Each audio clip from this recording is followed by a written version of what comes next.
ராம் ராம். வாழ்க வளமுடன். Voice of காஞ்சி நேயர் அனைவருக்கும் இனிய மாலை வணக்கம். நம்ம பலருக்கு இருக்கிற சந்தேகம் தான், கடவுளோட கணக்கு எப்படி இருக்கும், நம்ம வாழ்க்கைக்கு எப்படி இருக்கும் அப்படின்னு. நாம எல்லாரும் என்ன பண்றோம், அடுத்தவா வாழ்க்கை, அவன் எப்படி வாழ்ந்தான், அவன் என்ன செஞ்சான் அப்படிங்கிற இதுலயே பாதி நேரம் போயிடுறது. நம்ம கணக்கை நாம முன்னாடி பார்ப்போம். அப்போ ஒரு தடவை காட்டுல அந்த ஒரு நாட்டுல மழை பெஞ்சுட்டே இருக்கு. காட்டுல இல்ல, நாட்டுல ஒரு மழை பெஞ்சுட்டே இருக்கு. மழை பெஞ்சுட்டு இருந்த சமயம் ரெண்டு பிச்சைக்காரன் கோவில் வாசல்ல உட்காந்து பிச்சை எடுத்துட்டு இருக்கான். பிச்சை எடுக்கிறதோட இல்ல, அவன் நிதம் அங்க வரவாளுக்கு உதவி பண்றது, இந்த மாதிரி வேலையெல்லாம் செஞ்சுட்டு அங்கேயே மடத்துல உட்காந்துருப்பான். அது பிச்சை எடுக்கிற கணக்குல வராது, மடத்துல இருக்கிற கணக்கு. அதுலயே இன்னொருத்தான் அன்னைக்கு நைட்டு சேர்றான். அந்த கொற்ற மழையில கேக்குறான், நானும் இன்னைக்கு இரவு பொழுது இங்க கழிக்கட்டுமா அப்படின்னு. ஓகே, தாராளமா நீங்க தங்குங்கோ, எங்களுக்கும் சௌகரியமாச்சு, பேச்சு துணைக்கும் ஆச்சு, பேஷா இருக்கலாம் அப்படின்னு அவ ரெண்டு பேரும் சொல்ற. அவ ரெண்டு பேரும் சொன்னதை கேட்டு அவனுக்கு மூணாவது புதுசா வந்தவனுக்கு ரொம்ப சந்தோஷம். ரொம்ப நல்லதுங்க அப்படின்னு சொல்லிட்டு தங்கிக்கிறான். கொஞ்ச நேரம் கழிச்சு இருட்டின உடனே பசிக்கிறது, சாப்பிட்றதுக்கும் ஏதாவது கிடைக்குமா உங்ககிட்ட அப்படின்னு அவன் கேட்குறான். ஓ பேஷா, என்கிட்ட 3 ரொட்டி துண்டு இருக்கு, அவர்கிட்ட ஒரு 5 ரொட்டி துண்டு இருக்கு, நாம இந்த 3 பேருமா சமமா பங்கு பிரிச்சு சாப்பிடலாம் அப்படின்னு சொல்றோம்.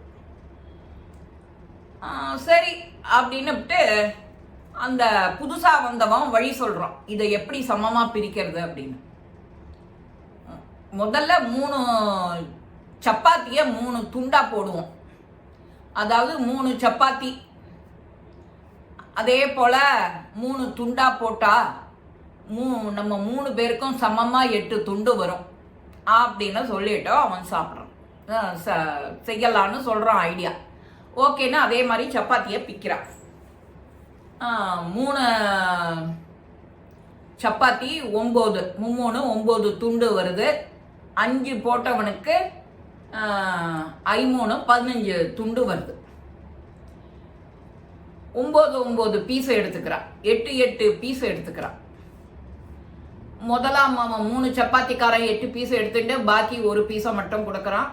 இவர் 8 எடுத்துட்டு பாக்கி 7 பீஸை இவர்கிட்ட கொடுக்குறார்.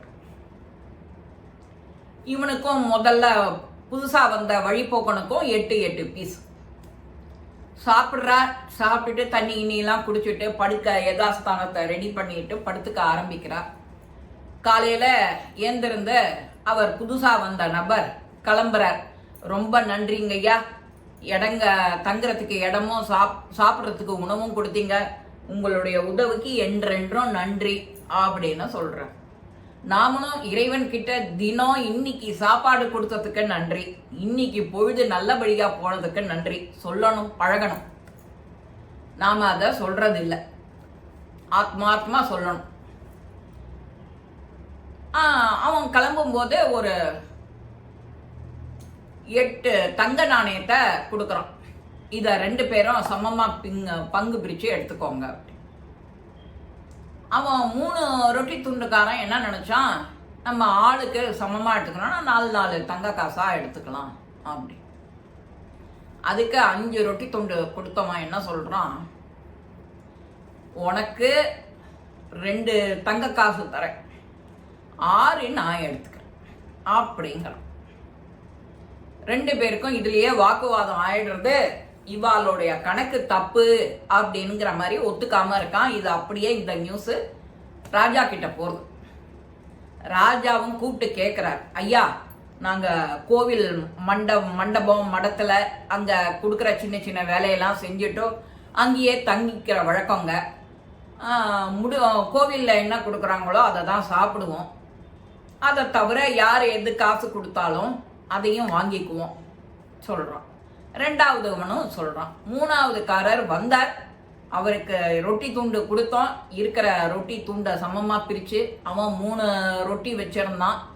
அதையும் சமமாக பிரித்தோம். 9 துண்டாக போட்டோம். நான் 5 வச்சுருந்தேன், அது 15 துண்டு. அவருக்கு 8 துண்டு போக பாக்கி எல்லாம் ஆளுக்கு 8 துண்டாக கிடச்சிது. சாப்பிட்டோம். அவர் காலையில் போகும்போது 8 தங்க நாணயம் கொடுத்தாரு, சமமாக பிரிச்சுக்கோணும். நான் எப்படிங்க, நான் 5 ரொட்டி துண்டு பிரித்தேன், அவருக்கு 8 ரொட்டி துண்டு கொடுத்துட்டேன், 7 துண்டு கொடுத்துட்டேன். அவனோடதுல இருந்து 9 துண்டுல அவன் வீதம் 8 போக பாக்கி 1 தான் கொடுத்தான். இப்போ அவனுக்கு 2 தங்க காசு, நான் 6 தங்க காசுன்னு முடிவு பண்ணேன். இது அவன் தப்புங்கிறான். நீங்க உங்களுடைய நியாயமான தீர்ப்பை எங்களுக்கு வழங்கணும் அப்படின்னா அவன் வேண்டிக்கிறான். ராஜாவே குழம்பி போயிட்டான். இவா 2 பேரும் இப்படி பங்கு பிரிக்கிறதுல இப்படி சிரமப்படுறாளே, சண்டை போடுறாளேன்னு. சண்டை போடுறதோட இல்லை, அவன் இப்படி ஏமாத்துற மாதிரி இருக்கானேன்னு இந்த 3 சப்பாத்திக்காரனுக்கு தோன்றது. சரி, இந்த வழக்குக்கு தீர்ப்பு நாளைக்கு சொல்கிறேன், நீங்கள் இப்போ கிளம்புங்க அப்படின்னு சொல்கிறான். ராஜாவும் கணக்கை போட்டு பார்க்குறான். அவன் டயர்டாயிடுறான், தூங்கிடுறான். ராத்திரி இவனுக்கு ஒரு கனவு வருது. கடவுள் விளக்கம் சொல்கிறார். அவன் 3 சப்பாத்தி வச்சுருந்தான். அதில் 3 துண்டு 9 துண்டு, 8 துண்டு அவனே எடுத்துட்டான், 1 துண்டு தான் கொடுத்துருக்கான். இவன் 15 துண்டுல 7 துண்டு 3வது காரனுக்கு கொடுத்தான், 8 துண்டு இவன் எடுத்துட்டான். ஆக மொத்தம் வந்த கெஸ்ட்டுக்கும் 8 துண்டு. அவர் கொடுத்த தங்க காசோ 8. அதனால 3 சப்பாத்தி கொடுத்தவனுக்கு 1 தங்க காசு. அதனால அவன் 1 துண்டு தான் கொடுத்துருக்கான். இவர் 7 துண்டு சப்பாத்தி கொடுத்துருக்கார்.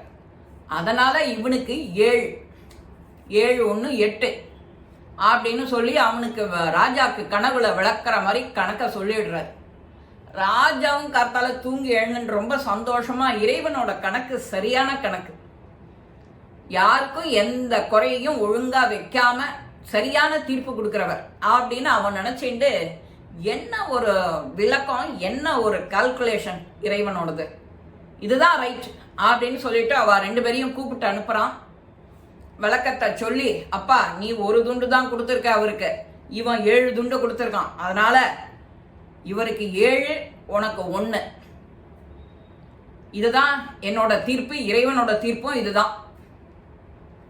இறைவனோட தீர்ப்பு எப்பவுமே தப்பாகாது அப்படின்னு சொல்லிட்டு பங்கு பிரிச்சுக்கோங்கன்னு சொல்லிடுறோம் ராஜா. அப்ப இந்த 3 சப்பாத்திக்காரன் சொல்றான், அப்பவே இவன் கொடுக்கறத வாங்கியிருந்தா எனக்கு 3 தங்க காசு கிடைச்சிருக்கும். அவன் சொல்லும் போது அப்படித்தானே சொன்னான், 1 தங்க காசு தானே குறைச்சிக்கிறேன்னா. இப்ப இங்க நியாயம் கேட்கிறேன்னு சொல்லிவிட்டு உள்ளத்துக்கே மோசம், ஒரே 1 தங்க காசு அப்படின்னு சொல்லிட்டு புலம்பிண்டே போறான். யார் கண்ணுல வேணாலும் நம்ம தப்பலாம். சிசிடிவி கேமரான்னு ஒன்று இருக்கு. அது இந்த காலத்தில் நம்மளெல்லாம் கண்காணிக்க, வீதியில் கண்காணிக்க எல்லார் வீட்லேயும் அதை இப்போ பொறுத்துறா. அது இல்லாத முடியல. இறைவன் அப்பவே உலகம் முழுக்க ஒரு சிசிடிவி கேமரா வச்சிருக்கார். எல்லாரையும் கவனிக்க எல்லாருக்கும் ஒரு பர்சனல் கணக்கு இருக்கு. அவன் என்ன தப்பு செஞ்சான், என்ன ரைட்டு செஞ்சான், என்ன தில்லுமுள்ளு பண்ணான், என்ன ஃப்ராடுத்தனம் பண்ணான், எல்லாம். அதனால எல்லாத்துலேருந்தும் ரொம்ப ரொம்ப கேர்ஃபுல்லாக இருக்க வேண்டிய காலம் இந்த கலிகாலம். யாருக்கு எதை எப்படி செய்யணுங்கிறது அவனுக்கு தெரியும். அவனுக்கு நிகர் அவன்தான். இந்த பதிவு உங்க எல்லாருக்குமே பிடிச்சிருக்கும். கடவுளின் கணக்கு எவ்வளவு ரொம்ப இம்பார்ட்டன்ட்னு. இந்த பதிவு உங்க எல்லாருக்கும் பிடிச்சிருக்கும். லைக் பண்ணுங்க, ஷேர் பண்ணுங்க, பெல் பட்டனை கிளிக் பண்ணுங்க, சப்ஸ்கிரைப் பண்ணுங்க, கமெண்ட்ஸ் பாக்ஸ்ல கமெண்ட்ஸ் போடுங்க. ஸ்ரீ மகாபெரிவா திருவடிகளே சரணம். நல்லதே நடக்கும். ஆனந்தமா இருப்போம் நண்பர்களே. வாழ்க வளமுடன்.